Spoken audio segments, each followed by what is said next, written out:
1, 2, 3. Now that's a quick hits knockout.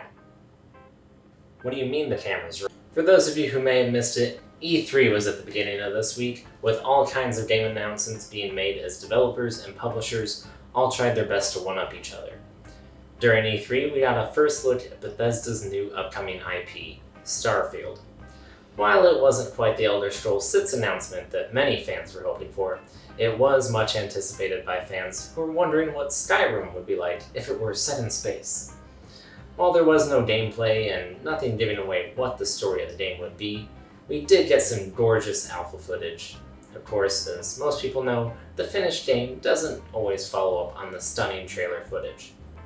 As we did only see alpha footage, gamers still have a long time to wait before the release of Starfield, which will be launching November 11th, 2022. Unfortunately for PlayStation fans, you won't be able to play Starfield on your favorite console. With Bethesda having been purchased by Microsoft, the game will be an Xbox and PC exclusive. Fingers crossed that we'll get an Xbox Game Pass on PlayStation? Imagine for a moment that you're a kid sitting in front of the TV in your parents' living room, playing against your sibling in a game of Pong on your Atari 2600, with an Aerosmith or Queen vinyl record playing in the background. Well, with the comeback of vinyl records and Atari launching their newest console this past Tuesday, you don't have to imagine that. You can recreate it. For the first time in 28 years, longer than I've been alive, Atari has released a new video game console, the Atari VCS, not to be confused with what the 2600 was originally called. The new console has an AMD Ryzen SoC with a Radeon Vega GPU. It doesn't stand a chance of matching the performance of a PlayStation 5 or Xbox Series X, but the neat thing is that it also serves as a desktop computer. With upgradable RAM and storage, it makes for an enticing argument for those of you looking for a mini PC. The console doesn't boast many games at launch, with the main attraction being the Atari VCS Vault, featuring 100 retro Atari games. For those interested, the system can be picked up for $299, assuming that scalpers don't get their hands on them first and use them to mine Atari token, which is an actual crypto coin made by Atari. If a video game is popular enough, it tends to get a sequel, and there were many sequels announced at this year's E3. Here are just a few of those that were announced. For you racing fans, Forza Horizon 5 was announced. The game series will be leaving behind the British countryside of Horizon 4 and head for the lush jungles and sandy deserts in Mexico. The game is said to be the largest, most diverse Horizon ever. Obsidian Entertainment will be making a sequel to Outer Worlds and released a tongue-in-cheek trailer making fun of tropes that are often used in the trailers released by other game developers. For you fans of the ever-speechless elf, Link, we got a new trailer for Breath of the Wild 2.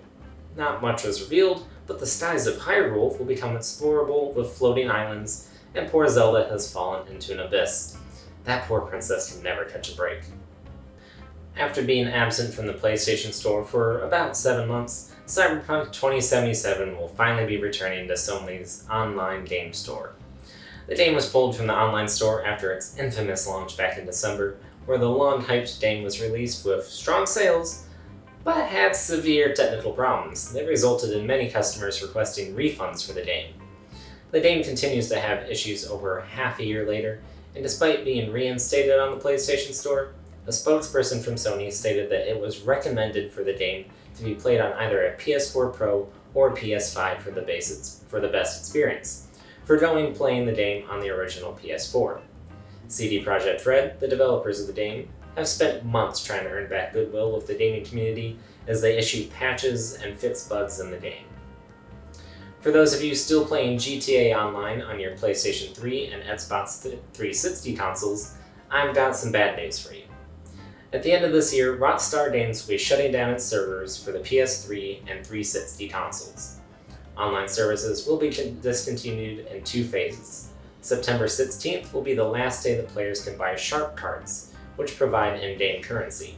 The servers themselves will be shut down on December 16th, just over 6 years after the initial launch. GTA Online is not the only Rockstar game that will have its online services for the PS3 and 360 shut down this year. On September 16th, the online services for LA Noire and Max Payne 3 will also be shut down. For all 3 games, discontinuation of online services will not affect the ability to play the single-player modes. In the meantime, it might be time to start planning the retirement of your online criminals, maybe break into Fort Zancudo one last time.